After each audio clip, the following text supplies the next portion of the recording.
Hello, what's up mga nanay? Ito na po tayo. Pagkatapos na po lahat, maglaba, maglinis, magsermon sa mga bata. Eh naman po, ako naman po ay magluluto ng tanghalian namin dyan mga nanay. Ayan, nagigisa po tayo. Pero tungkulin natin mga nanay magluto para mapakain na po natin ang ating mga chikiting. Ayan, gisa-gisa na po tayo dyan mga kananay. Gigisa tayo ng bawang. At sunod na po niyan ay sibuyas. Basta gisa-gisa na po tayo niyan. Nilagay ko na po dyan ang baboy. Dahil ang ulam po natin for today ay swam. Mga kananay. Ayan, mga kananay. O, gisa-gisa na po tayo. O, tiyan. Sige, o, di ba?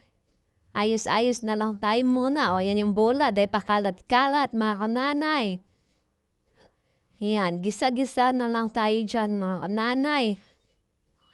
O, yan, ang swam namin. Lagay ko na po dyan ang mais, mga kananay.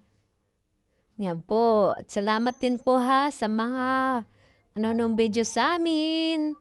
At ito na po, mga kananay. Kakain na po tayo. Yan ang pong ulam namin, swam lang po. Kakain na po tayo at magsasandok na po tayo mga nanay, tanghali na. Kailangan na natin magsandok at maghanda, maghapag sa kainan mga kananay. Yan o, ulam namin, pwede na yan. Swam mga kananay. Magpapasalamat talaga tayo sa Diyos na meron tayong ulam. Araw-araw, mga kananay. Kain tayo, mga kananay. Sandukan na po natin yung mga anak natin dyan, mga kananay. Asikasuhin na po natin. Siya, gugutom na po daw sila. Yan, salamat po.